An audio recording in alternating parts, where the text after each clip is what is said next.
Education Platform.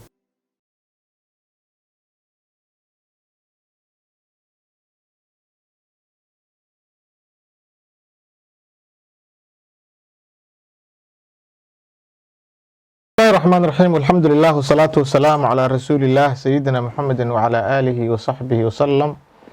وبعد ومركلة قلم Education Platform معلنكيني عبد القادر أحمد حسن مادة جغرافية sidaan kasoo hadalnay cashirkii ka horeeyay waxaan ka hadlaynay kheyraadka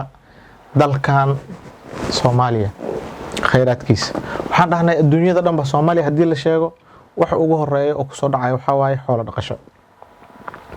sadarteed waxa la yiraahdaa geela adduunyada number 1 ka yihiin laga yaabo hadda inay wadamo naga hormareen maadaama cimiladeeni aysan fadhinin oo wax badan isbedeleen laakiin number 1 ayaan muxuu ahaa dunida ka nahay xagga geela haddii kalena nambarada ugu sareeyaan galeynaa haddii aan noqoweyno taasna waxaa keenayo cashirkan kii ka horreeyay sidaan sheegay xafiisyo tira koobmalihin geeleena noo tira koobno yani ma dad fadhiyo manihin oo waxoodii tira koob dadka xitaa noo tira koobnin geel maxaa ku gaaraysa adig marka waxyaabahaas oo dhan marka caqabadaha aan ka soo hadalnay waa halkan marka maxaan ka galeynaa cashirka qaybta labaad waxa labaad wadankan aan qabanno meelaha ilaha kale oo wax ka helno waxa kamid ah waaxda beer qodashada kaasna waa qodob labaad oo ah in maxaa la yiraahdaa beeraha wax laga soo saaro yani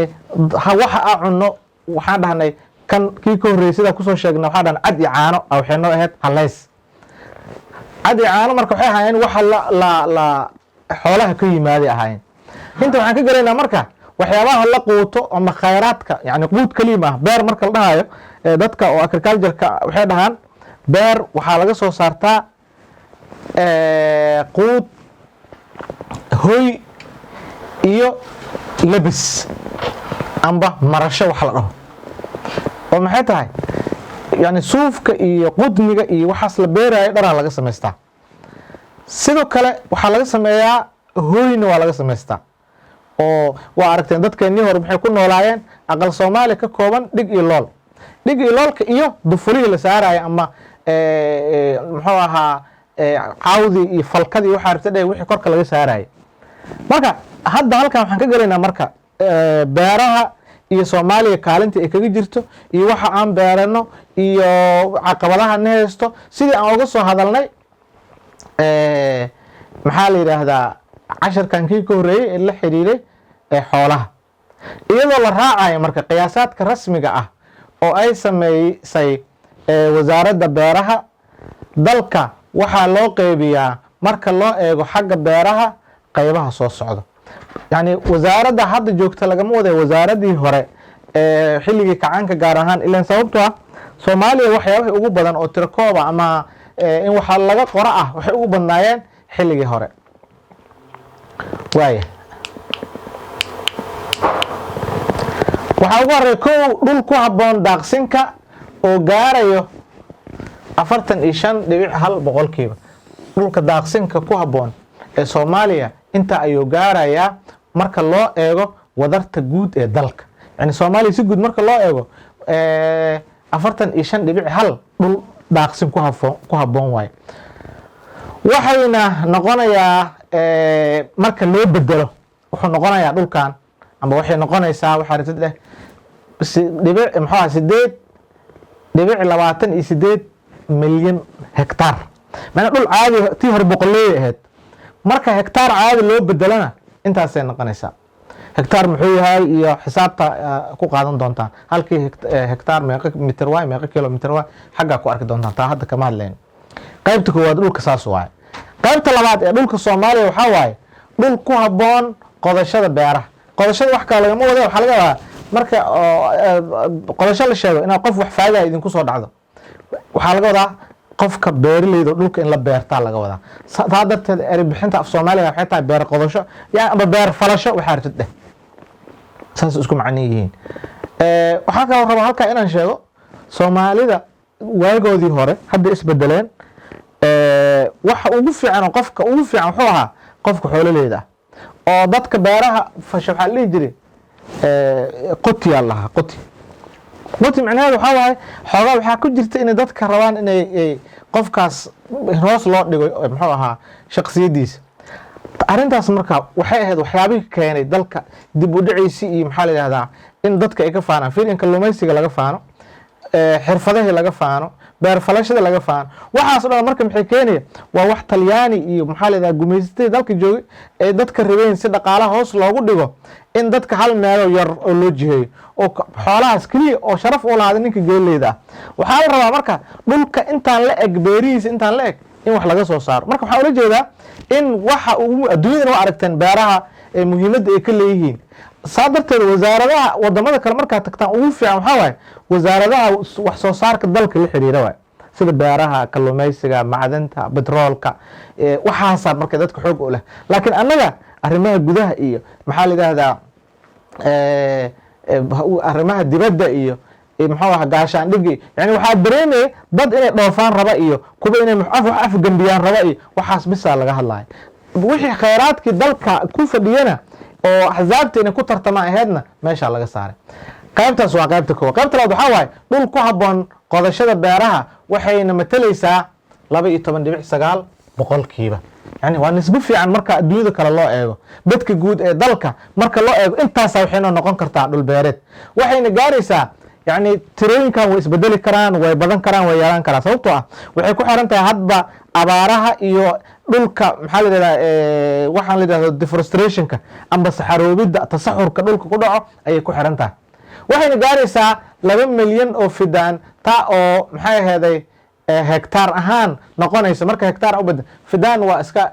inta badan masaarida iyo isticmaalaan, waa wuxuu u dhigmaa hektaarka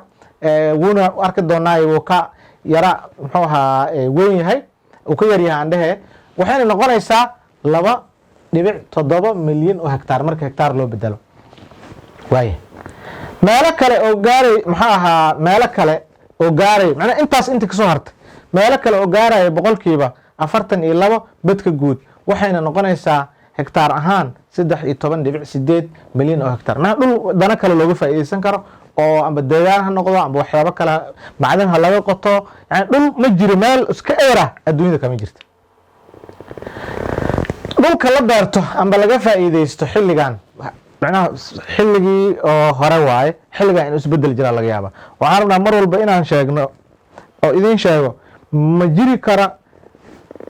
wax hal sidoo iska taagan. waxaan rabaa marka adduunyada in lala socdo. haddii aad dhahdo geedaheeda sanadkaa intaas waaye, intaasoo geeda dalka ku taalo, intaasoo xoolaa joogo, wixii way isbedelayaan. dhulbeereedka intaasoo ahaa, intaasoo dhulbeereed ahaan jirta isbedeli karta. yani marka waxa laga hadlayo wax hore waaye, laakiin hadda xilligan oo Soomaaliya aan joogno tirakoobyo sax ah iyo amba dhul ha noqdo amba beer ha noqdo ma jiraan. dhulka la beerto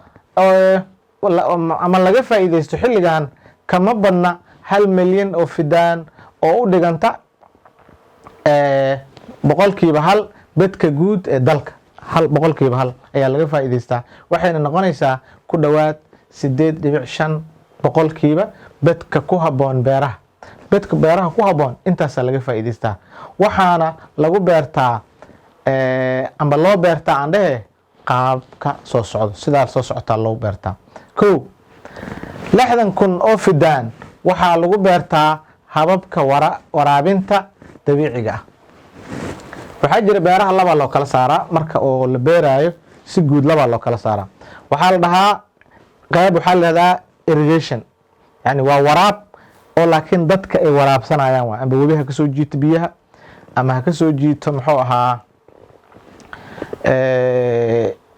webiga amba ceel ama haro ha kasoo jiito. marka qaabka koowaad waxaa waaye qaab dabiici ah waaye, rain feed allah. marka rain feed ayaa loo yaqaanaa. macnaha rain feed waxaa waaye dhulka oo roob sugo waaye. Soomaalida marka waxay dhahaan gacan waraab iyo roob waraabay dhahaan. yani roob waraabka waxaa waaye qof oo beertii u haysta roobkaasuu iska sugaa, hadduu imaan waayana beer la-aan waaye, hadduu yimaadana waa kaas. qaybta labaad waxaa waaye 60,000 oo fidaanna waxaa loo beertaa qaab waraab sanaaci ah. waa kan waa kiin aan lahaa muxuu ahaa gacan waraabkii webi lagu waraabinayo amba ceelka, iyadoo maxaa la yidhaahdaa la samaynayo biyo xireenno daamis biyo xireenno waaweyn la samaynayaa ama heerka biyaha kor loo soo qaado yani in biyaha kor loo soo qaado ceelka laga soo bixiyo maxaa la yidhahdaa ceelka ama laga keena webiga laga soo qaado 880 oo fidaan waxaa lagu beertaa qaababka roobabka ayaa lagu beertaa yani kan kore marka habka waraabka dabiiciga ah wuxuu noqon karaa waraabyada oo webiyadoo kale lagu soo jiido ama in loo sameeyo biyooyinka oo sida tusaale ahaan waxaa dhici karta in ceelka inta biyo lagu xiro sidaan oo kale gudihiisa laga sameeyo marwaxadoo kale waxaa jirta marka biyo yaroo lasoo qaadayo kor saarayo ayaa jirta marka hababkaas ayay noqon kartaa kan waraabkana roobka caadiga la sugaayo ayuu noqon karaa waaya waaxda beero qodashada waxaa lagu tiriyaa waaxda labaad marka laga soo tago xoolaha waxaa lagu tiriyaa waaxda labaad yani isha labaad oo aan ka helno waa dhaqaalaha waaxyaha dhaqaale ee dalka Soomaaliya kaliya waxaa ka horeeya waaxda xoolo dhaqashada meeshaan way kala go'an tahay waaxda waay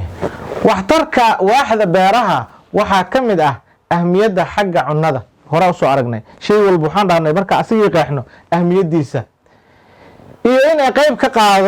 ka qaadashada horumarka dhaqaale ee dalka yani ilaan wixii lasoo saaro waxna waa cunto ahaan loo cunaa oo xitaa dalagyada waa arki doona laba loo kala saari doona waxa la yiraahdo waxaa jirta cash crops dalagyo loogu talagalay in dibadda loo dhoofiyo amba in lacag laga helo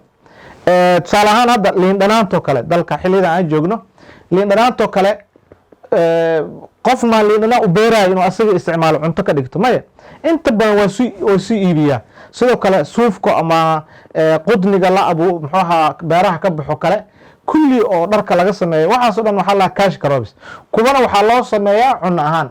marka wixii cunno ahna waa cunno wixii kalena waxay qayb ka noqonayaan hadday yihiin kuwa lacag laga helo tusaale annaga dalkeeno kale liinaanta sadda aan sheegnay moosko kale waxay noqon karaan cash crops wax lacag laga helo waxtarka waaxda beeraha marka waxaa ka mid ah ahmiyadda xagga cunnada iyo inay qayb ka qaadato horumarka dhaqaale ee dalka marka labadaas mid noqon karaa wax cunto ahaan loo isticmaalo iyo wax dalka lagu horumarinayo oo lacag laga raadinayo waaxda beeraha waxay qayb weyn ka qaadanaysaa guud ahaan dhaqaalaha gaar ahaan waxyaabaha dibadda loo dhoofiyo sida idin sheegaya waatan guud ahaan dhaqaalaha dalka qayb ka qaadanaya oo dalkii ilaan waxaa jira dadka way isku tiirsan yihiin yani waxay isugu tiirsan yihiin ninka xoolaha hadda aan sheegaynay badarka waa u baahan yahay masage in loo tacbo galey loo tacbo u baahan yahay ninka xoolaha haysta haddii taa laga soo tagana dibadda haddii wax loo dhoofinayana si gaar ah ayay ayadana ahmiyad gaar u sii leedahay marka laga eego saamigeeda xagga wax soo saarka qaranka yani waxay ugu fadhidaa qiimo weyn ugu fadhidaa daboolidda baahida qaranka wuxuu ka hooseeyaa waaxda xoola dhaqashada macnaha marka la fiiriyo kaalinta labaad ee ku jirta waxay ka hooseysaa kaliya waaxda xoola dhaqashada wax soo saarka maxalliga ah ee guud saami ahaan waxay ka tahay dalka wax soo saarka guud GDP-ga amaan la sheegayna waaye boqolkiiba 1 xagga baahi daboolidda waaye xagga baahi daboolidda waxay noqonaysaa ku dhawaad boqolkiiba 15 sidoo kale waxay qayb ka qaadataa qadar yar oo ah waxyaabaha dibadda loo dhoofiyana qayb yar ka tahay iyadoo ay jirta saamiga hooseeyo macnaha waxa dareemay marka saamigaas inuu hooseeyo iyadoo ay jirta saamiga hooseeyo waaxdani haddana ahmiyadda waaxda beeraha ay ku saabsan inay matalayso isha cunnada dalka aad ayuu u weyn tahay yani ayadoo saamigaas xagga dibadda ay yar tahay haddana cunnada in la helo dalka gudihiisa waxay matalaysaa kaalin weyn ayay ku jirtaa xagga cunnada iyadoo laga ambaqaaday marka arrintan waaxda beeraha waxaa aad u daneeyey xukuumadihii soo maray dalka yani iyadoo marka arrintaas laga ambaqaadayo waxaa jirta dhiirigelino badan iyo waxyaabo badan oo la xiriiro dowladihii ama xukuumadihii dalka soo maray sida iska cad. kow halka oo la sameeyey, maxaa la sameeyey marka? tiro badan oo iskaashatooyin ah, iskaashatooyin beeraha waxa la dhihi jiray ayaa la sameeyey, iyo wakaalado si loo hormariyo shaqada iyo wax soo saarka beeraha. yani dowladdaas marka waxay ku dadaalaysa dad badan oo iskaashatooyin ah. yani iskaashatooyin maxay qabataa iyo waxaan ku arki doonaa casharada soo socda. marka iskaashatooyin iyo wakaalado beeraha la xiriira adduunyada waa aragteen. iskaashatooyinka adduunyada ku yaalo waxay bixiyaan credit ama kaar ama lacag deyneed siiyaan, maxaa la yihahdaa ayagoo dowladda kaashanayo, ayagoo hay-ada kaashanayo ay intaasoo maxaa la yihahdaa ay bixiyaan taageeri ah. sidoo kale wakaaladaha waxay bixiyaan saadaasha hawada, kuwa bixiyo, kuwa waxay bixiyaan maxaa la yihahdaa digniinaha amba early warning waxa la dhaho, sida inuu ayax soo socdo, inuu cudurro soo socdaan, inuu insects kale cayayaan kici rabo. yani waxyaabahaas oo dhan marka waxay ka mid yihiin wakaaladaha iyo iskaashatooyinka beeraha la xiriiro qayb ka ah. dowladdaas marka si arrintaas ay wax badan ugu ogaato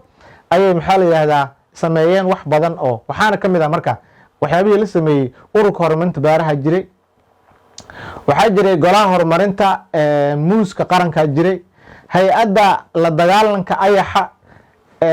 lama degaanada ayaa jiray,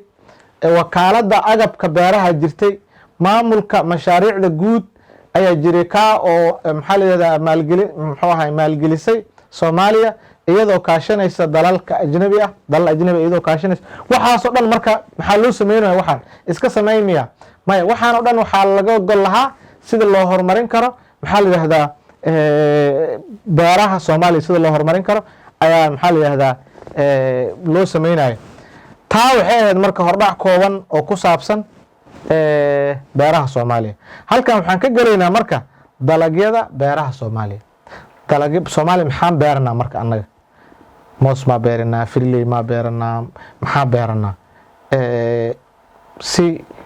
casharkaas faahfaahin dheer aan u galno waxaan ku istaagayaa halkaas. casharka labaad ayaan ka dhigan doonaa. aad ayay u mahadsantihiin. asalaamu calaykum waraxmatullahi.